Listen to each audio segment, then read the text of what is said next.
السلام عليكم ورحمة الله وبركاته. أحلى تحية لكل المشاهدين الكرام، أحلى تحية لكل الناس الصادقين وكل الناس الطيبين وخاصة مرضي الوالدين. أحلى تحية لكم خاصة مرضي الوالدين لكي يدعموا الفيديوهات على الوالدين وعلى عقوق الوالدين. طبيعة الحال كيدعموا على عقوق الوالدين كضد هاد الظالمين اللي كيأذيو الوالدين ديالهم. خوتي كنحبكم في الله جميعا، وهذا الفيديو اللي غتفرجوا فيه بطبيعة الحال ما غتندموش. هذا الفيديو هذا اللي مهم جدا مهم جدا، شفت فيه شي مسائل اللي غنطلق لكم منه وغتعرفوا كيفاش احد المجرمين كيتعدى على الام ديالو في الشارع العام امام الملأ. هادشي خطير ولينا نشوفوه، والله الا خطير. كيف يعقل ابن كيضرب مو على ظهرها وحتى كطيح؟ هادشي خطير. هذا هو اللي خايفين منه، هادشي اللي كنخافوا منه، انه يوصل للشباب يبداو يشوفوا هادشي ويجيهم عادي يتعاملوا مع الوالدين ديالهم هكا. هادشي راه ما تيفرحش، هادشي ما كيبشرش بالخير. الان حنا دائما وابدا ضد التفاهه. العلي المجاهدي دائما معروف الحمد لله بالمصداقيه ديالو، احب من احب وكره من كره. ولو انني كنتعرض لبعض الهجومات من بعض الساقطين والسفله والمجرمين، ولكن الحمد لله لن نستسلم. الاستسلام الا لله، لان الكلام ديالنا كله على حق وكله صواب. ولو اننا تعاشرنا مع بعض التافهين، الان انا محايد، ما تقلقوش. المشاهد الان يقدر يحكم، المشاهد الان كاين اللي غيتقلق وكاين اللي غادي ما يعجبوش الحال، ولكن تنقول لكم باغي رضا الله، ما باغيش رضا اصحاب اليوتيوب، ما باغيش رضا بعض الناس، انا باغي رضا الله. واللي باغي رضا الله مرحبا به في القناه ديال عبد العالي المجاهدي. هي من طبيعه الحال كاين عندنا محتوى اللي في المستوى اللي كنوصلوه من طول الوقت، وانا كنتكلم الحمد لله بصدق وباخلاص ونصيحه للشباب. ولكن فدخلت مع ناس ديال التفاهه وناس ديال الخوى الخاوي وناس الكذوب وناس ديال النصب والاحتيال، فلقيت راسي غادي في التفاهه، مبقيتش عارف راسي اين اتجاه غنشد. علاش؟ لان الاتجاه اللي شديته كنلقاه فاسد، الاتجاه اللي شديته كنلقاه ظالم، الاتجاه اللي مشيت معاه كنلقاه نصاب، والهم ديالو هي الفلوس، ماشي طاعه الله، طاعه الشيطان. ما عليناش خوتي، نخليكم تشوفوا واحد اللقطه من هذا الفيديو هذا اللي خطير جدا، فيه هدايه الام كبيره في السن كيتعدى عليها الابن ديالها المجرم الخبيث اللي تعامل مع امه هذه المعامله الخطيره جدا والخبيثه. علاش حنا غنطلقوا هذا الفيديو وعلاش غنتكلم هذا الكلام؟ بطبيعه الحال من اجل باش نوصلوا الاولاد والشباب باش يتعاملوا مع الوالدين ديالهم ويحترموا الامهات ديالهم والاباء ديالهم، يحترموهم بصدق وباخلاص. شوف يا صديقي، كل الشباب نصيحه ليك، تهلا في الام ديالك، راه هي اللي مسكينه تعذبت عليك، وراه هي اللي تكرفصات من اجلك، وهي اللي مرضات باش انت تبرا، وهي اللي جاعت باش انت تشبع. شوف يا صديقي، ما تتبعش الكلاب واللي كيسبوا الامهات، وما تتبعش الضالين اللي غادي في طريق الضلال والعياذ بالله، وكيبينوا انهم رجال وهم الا ساقطين وهم الا خبثاء مخنثين. لان اللي يدير الام ديالو هكا فهذا ماشي راجل. صديقي او صديقتي او اخي او اختي، اسمعوا الله يجزيكم بخير. الله سبحانه وتعالى يقول وبالوالدين احسانا، يعني اي تعامل مع امك واحسن بها وكرمها. علاش؟ حيت هي كانت كتساين داك الوقيته اللي انت تكبر ويكون عندك مستقبل وتكون رجل بمعنى الكلمه، وتهلا في الام ديالك وتكرمها وتبدي لها داك الشيء اللي ضاع. ماشي هي فاش كنتي صغير كانت كتحن فيك وكانت كتخرقك وحملت بك 9 شهور وحسات بالحريق وحسات بالعذاب من اجلك وولدتك بواحد الكشيفه وتعذبات كانت غتموت، والان فاش غتكبرك غتعامل معها هكا، يعني انت غدار، انت مجرم، انت ما فيكش الرحمه في القلب ديالك، انت براسك غتولد الاولاد كما تدين وتدان، كما درتي لوالديك غيجيب الله اللي غيدير لك هكا، تعديتي على والديك وظلمتي والديك غيدير لك الله سبحانه وتعالى وغيجعل داك الاولاد غيرجعوا يخرجوا عاقين ويخرجوا مساخيط ديالك وغيعذبوك في الدنيا قبل الاخره العذاب ديال الله سبحانه وتعالى. صديقي الشاب، اتق الله، اتق الله وقل اللهم اجعلني من المتقين، وتهلا في الام ديالك فاش تنوض الصباح قبل لها يديها، حاول ما تبقاش تنهار في امك وتغوت على امك وتسب امك، بالعكس راه لا رضات عليك الام ديالك يرضي عليك الله سبحانه وتعالى، ولا سخطت عليك الام ديالك او الوالدين او الاب يسخط عليك الله سبحانه وتعالى. واكثر من هذا الشيء عمرك غتطفروا، دائما وابدا غتعيش مدلول، دائما وابدا غتعيش بالفقر والعياذ بالله والضلال، وتعيش عيشه ضنكا والعياذ بالله. لكن اذا تعاملتي مع الام ديالك وكرمتي الام ديالك وتهليتي بالام ديالك ودرتي الخير مع الام ديالك وحسنتي بالام ديالك، كن على يقين راك تعطيها انت غير هديه بسيطه جدا، الام كتجيها قداش كدعي معاك، ربي تيخلف لك ديك الهديه بهدايا وكيخلف لك بداك البركه اللي غتكرم بها الام ديالك ببركات وبخيرات. لكن باش تجي وتاتي الام ديالك بحال اللي دار هذا الكلب هذا المسخ هذا اللي يخليكم خوتي مع الفيديو، احلى تحيه لكم.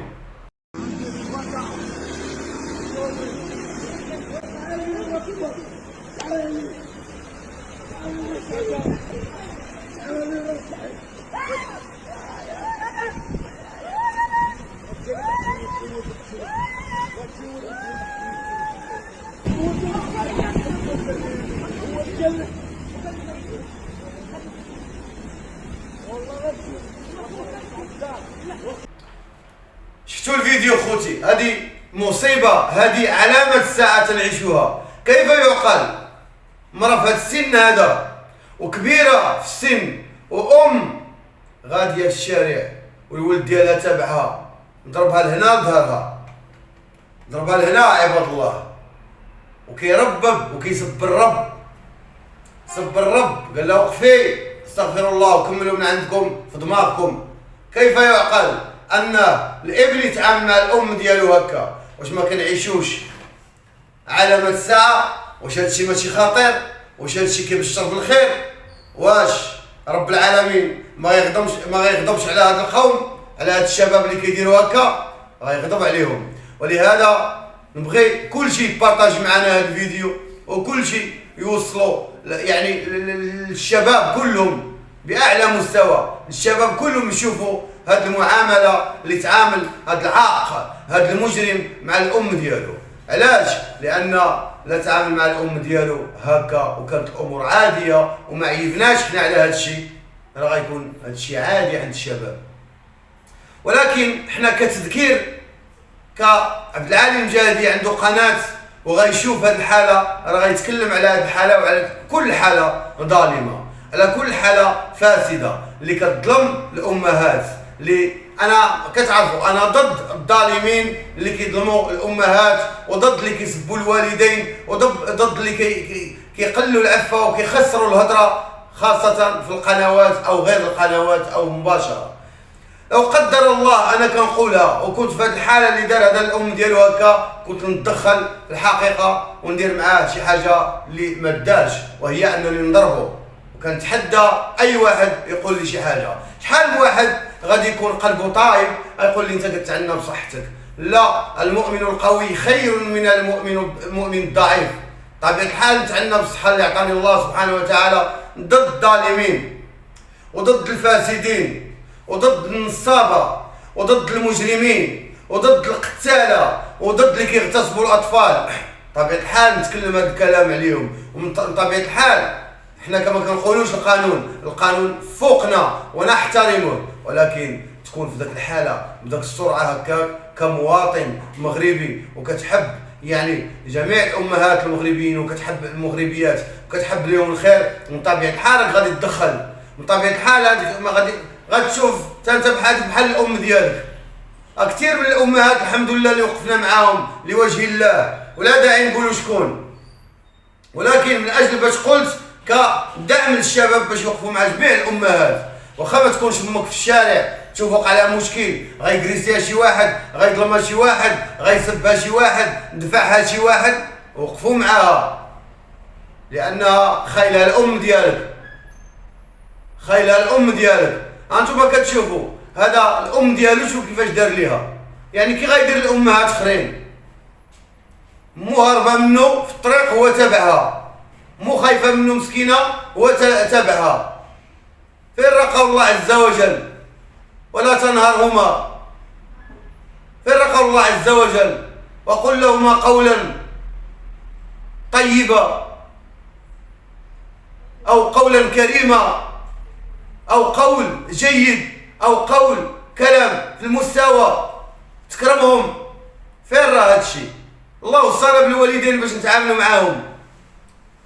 راه امك هي اللي ولداتك، امك راه هي اللي تعذبت عليك. كيف يعقل ولات عندنا هاد القلوب قاصحه هكا؟ كيف يعقل ان الانسان ولا عاق مباشره ولا ادي والديه مباشره؟ كيف يعقل هاد الحاله هادي اللي وصلنا لها؟ هاد الناس اللي تيديروا هكا هاد يعني اللي كيضربوا الوالدين ديالهم خصهم احكام قاسيه، ماشي شهرين 3 شهور 4 شهور 5 شهور، هادو خصهم الحكم القاسي. ولو الام سبحان الله ما تقبلش لولدها وخا ديال الولد ديالها توقف في المحكمه وتسامحوا وما تبغيلوش الحبس الطويل. بحال سبحان الله واحد الولد اللي بغاو يربيوه العائله ديالو، قالوا ارى نربيوه، مشاو شكاو به. منين شكاو به المحكمه انه بغى يعني يزني مع الاخت ديالو،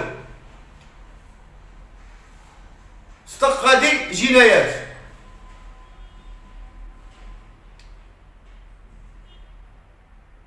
بغى يعني شكاو به باش انه بغى يحرق لهم الدار، كان هددهم بحرق ديال الدار، وقال لهم هما وقال لهم هما غنمشيو نديكلاريو به غير باش يتربى، نصيفطو بواحد الشهر ولا شهرين ديال الحبس. منين مشاو شكاو به بهاد القضيه هادي كان الملف جنايات، فقدموا هاد الشاب في المحكمه اللي وقفت الام ديالو وهضرت في المحكمه وقالت الرئيس ان هاد القضيه كاينه. الابن ديالي بغا يشعل العافيه فينا، تشعل العافيه وطفيناها، كانت غتشعل فينا وفي كل شيء. فالحكم اللي كان شحال اللي نطق به، قالت للرئيس سيدي الرئيس انا بغيتو غير يتربى، قال لها مرحبا ربيوه، حكم عليه ب20 سنه.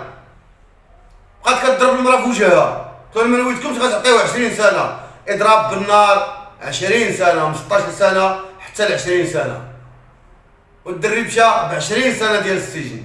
هذا غير عصاب على الوالدين، يعني واخا هي بغات تسمح له ولكن الله ما سمحلوش، الله ما سمحلوش. وكان واحد السبب ديال الحكم باش يكون عبره لشباب اخرين اللي كيسبوا الوالدين ديالهم وكيأذيو الوالدين ديالهم وكيضربوا الوالدين ديالهم. الا هذا هدد غير باضراب النار او لا بغى يشعل غير العافيه على والديه، ما بالكم اللي كيضرب الام ديالو في الشارع وطيحها في الشارع؟ شحال خصو له حكم؟ خصو يتعدم، خصو مؤبد باش يكون عبره للناس اخرين. ونخليكم مع الفيديو كامل، واحلى تحيه لكم خوتي جميعا، وسينوا اللايف اللي نديروه في الليل ان شاء الله مع داك 11 ديال الليل، واحلى تحيه لكم وكنحبكم في الله جميعا. ولا عزاء للحاقدين الظالمين اللي ضدنا ودائما تيبغوا يحاربونا بكل السبل وبكل الطرق، فتنقول لهم.